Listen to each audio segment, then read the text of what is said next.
Hello everyone, and welcome to another 1v1 video where it's me against a thing for one time only. And this time, we're going to be checking out a tier list, or rather, my own personal tier list. Because sometimes people ask me like, hey, Friendly, what are your favorite Pokemon games? And, well, it is no surprise that I like some games better than others. I felt like it might be a good moment to just, really get down to the nitty-gritty of things. And we'll just make a tier list. We'll go from best games, great games, okay games, and just bad games or ones that I did not play. I actually don't think that there are any in this list that I did not play. So let me just delete that row altogether. Scroll up a little bit. There we go. Okay. I think it's just best to go from generation to generation, yeah? Okay, so the original Pokemon, Red, Blue, and Yellow. I guess green as well. You know, all in all, they're okay games, I feel like. They are the original games, but I still feel like they're being held back. They're the first ones. They're not all that great. No shiny Pokemon, there's still a bunch of glitches. Naturally, they were figuring things out, but right now, if I have to look at them right now, I feel like they're okay games. I wouldn't pick them up to play to have fun, I feel like. Let's see, Pokemon Gold, Silver, and Crystal. I think those are pretty okay as well. They did introduce shiny Pokemon. It kind of advanced the story, and some new Pokemon were there too. But it does have some flaws. It's like some Pokemon are unobtainable until you get to Kanto, and then there's some really strange choices on the Pokemon for the gym leaders. Like Falconer, they have a Pidgey and a Pidgeotto, and it's like you have Hoot Hoots right there, and it just kind of goes on like that. So I feel like right now they're okay games. They're pretty alright. I think I still would play them for fun, but I would go for Crystal version as the one. Can I get up? There we go. Yeah, I feel like Crystal version would be the best one to go for. Ruby, Sapphire, Emeralds. Pokemon Emerald was actually the very first game that I got. Bought it from an old, whatchamacallit, paycheck from a job that I did. We did have Red, Blue, and Gold and Silver back at my grandma's house, but there was like a game that everyone played, every one of my brothers. And Emerald was the first one that I got, and I feel like my love for Pokemon really started to get, real back then. So I would put Emerald in like best games. It is fun, even to this day. They got randomized and such, but I suppose I should not really judge it on what it can do now, as in terms of randomized and such. It's just fun to pick up and play. It's smooth, it looks good, the music is great. They've got shiny Pokemon, they got the battle frontier. I feel like Ruby and Sapphire should go below that, just because Emerald gives so much more, and it also shows off both of the evil teams. So I think this is fair. Emerald is a really great Pokemon game, and I can always recommend someone just starting out with that. Fire Red and Leaf Green, they're pretty good. I like them. I feel like they might not be the best game to go for Gen 1 if you really want to play it. I feel like Let's Go might be that. But I think they're great games. They do follow the entire style of Gen 3. And they really show off the story pretty well. I think they're great games. Yeah, I could always recommend picking that up for just some fun adventure. Diamond, Pearl, and Platinum. I feel like Diamond and Pearl and Platinum should be separate as well. I feel like Diamond and Pearl are okay games. And I say that mainly because the battle system was just so incredibly slow. Platinum fixed that, so I feel like that goes in the great category.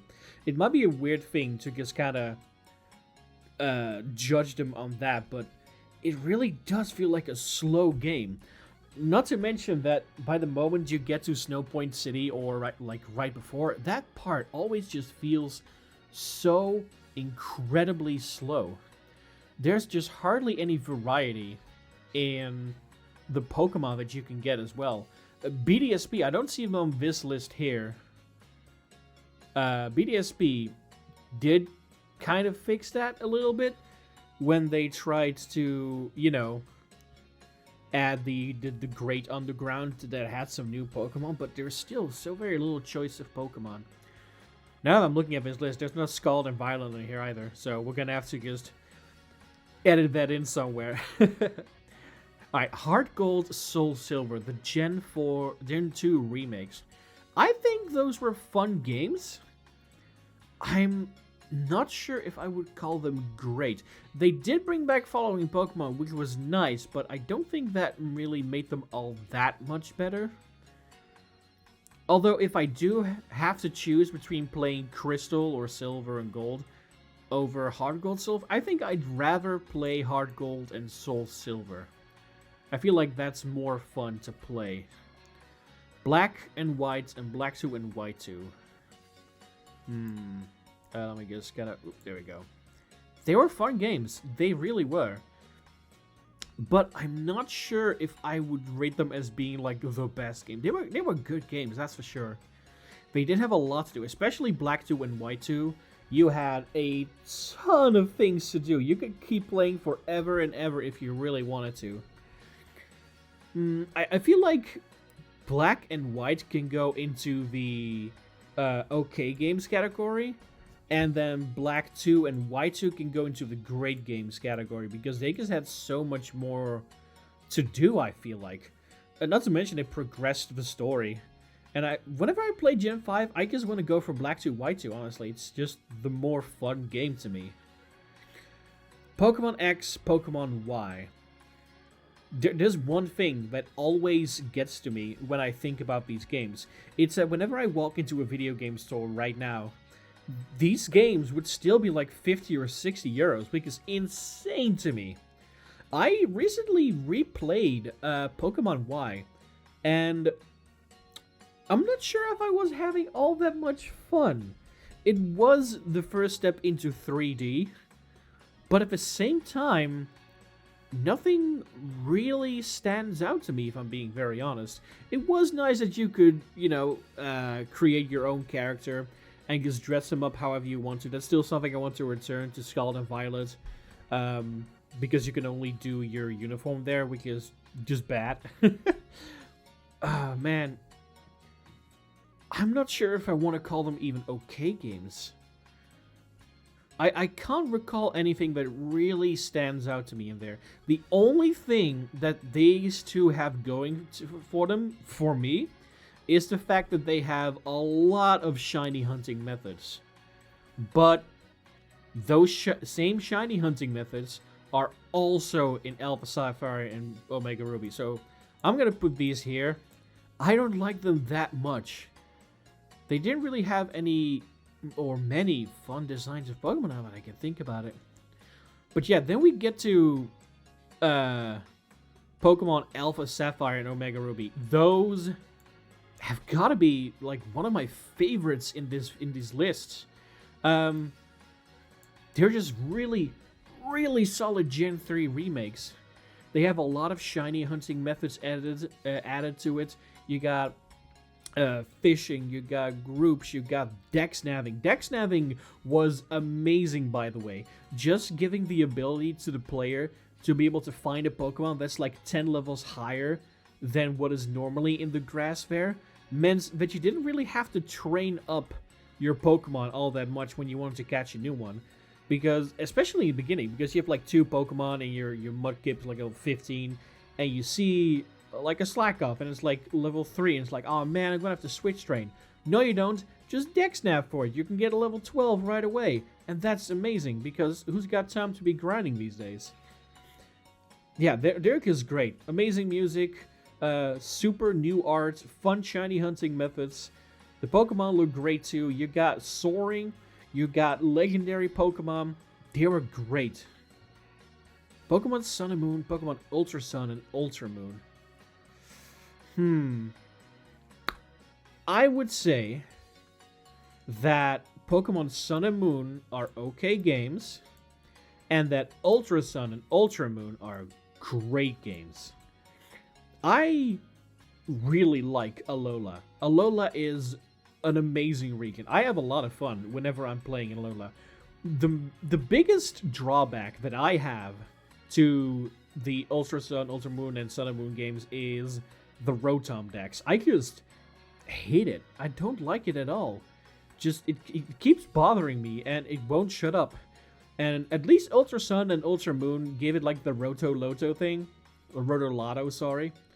And you can get some really good stuff from it. So that made it a little bit better. You also got the Pokemon Islands where you can just feed them and get a bunch of good things. Harvesting berries was amazing there. And then you have the Ultra Wormhole Shiny Hunting method, which can quite literally give you shinies without ever having to do anything in that. Yeah, it's just, those are great games. Sun and Moon were okay games. I love them. I would boot one up and play them for sure. But Ultra Sun, Ultra Moon, much better to me, yeah. Pokemon Let's Go Pikachu and Eevee.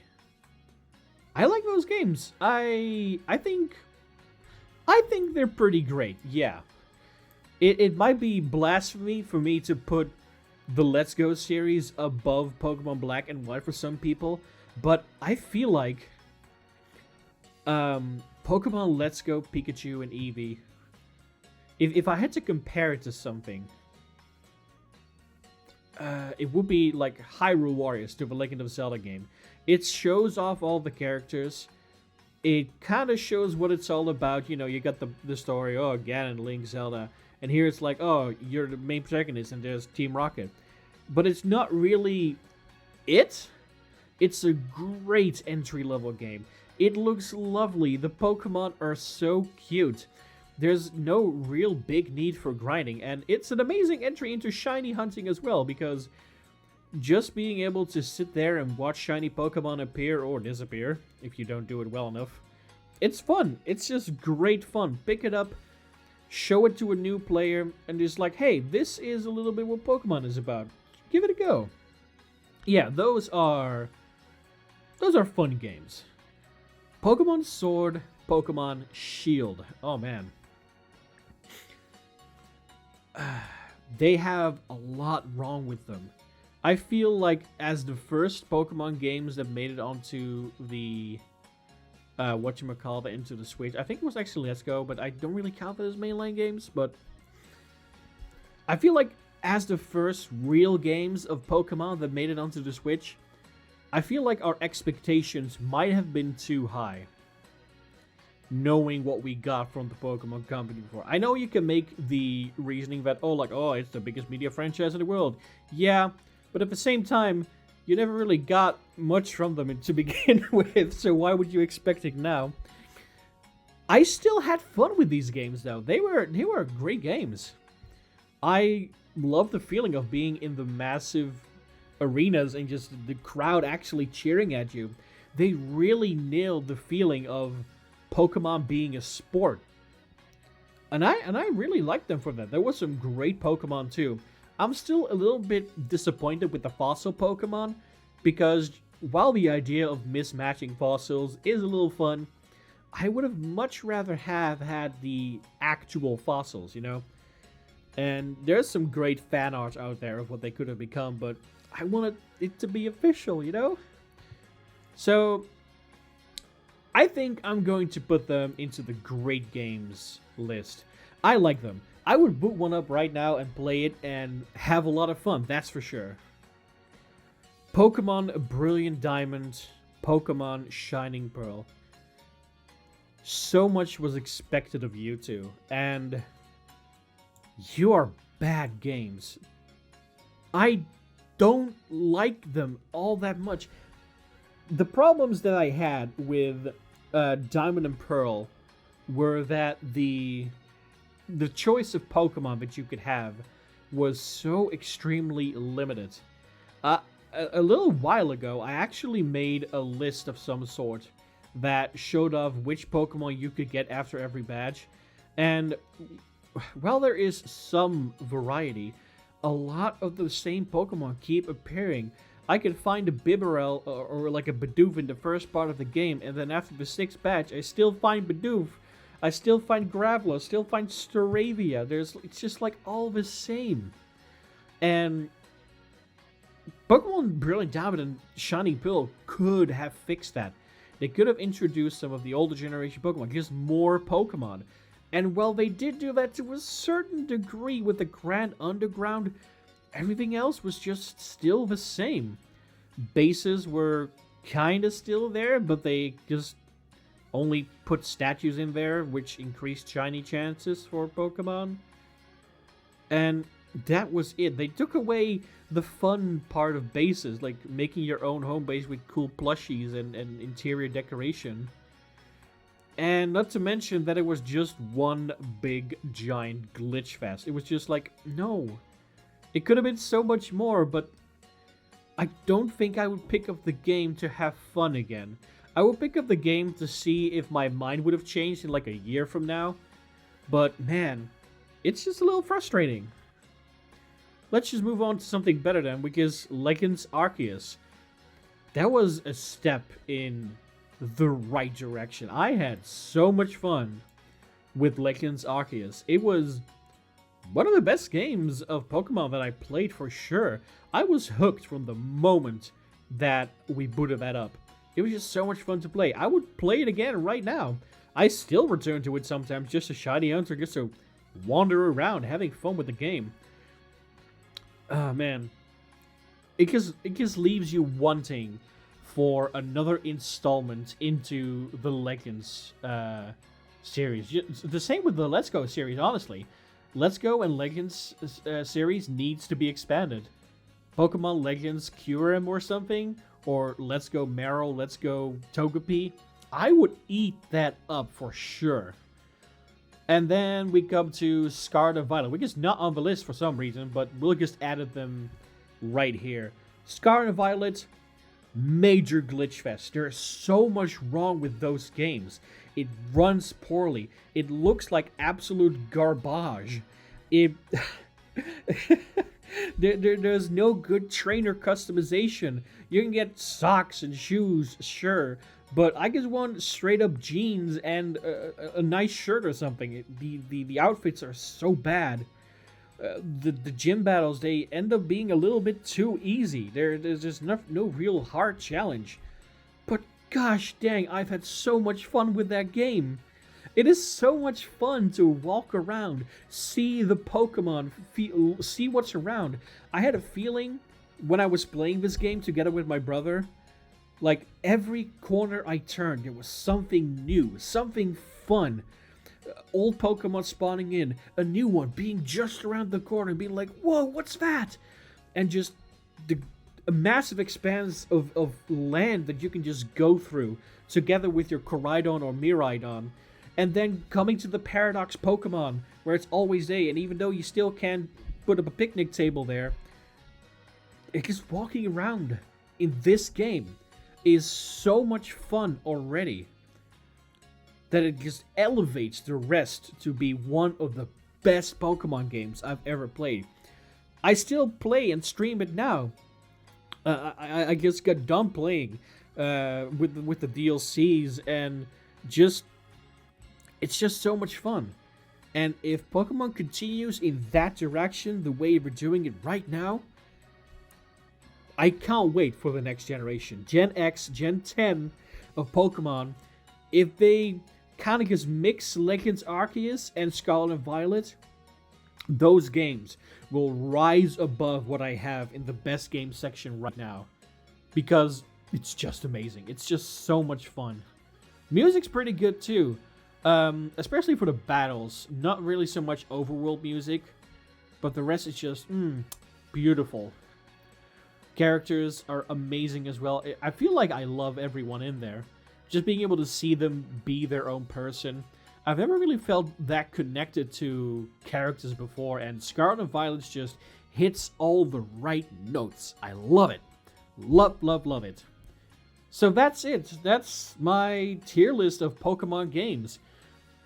Let me know if you have any games that you want me to check out that I have not spoken about. Maybe a spin-off version of this. Or just let me know just how bad I was for putting Pokemon X and Y in the bad game section. Or, you know, all that stuff. Click the like button, comment down below. Let's argue. Let's have fun.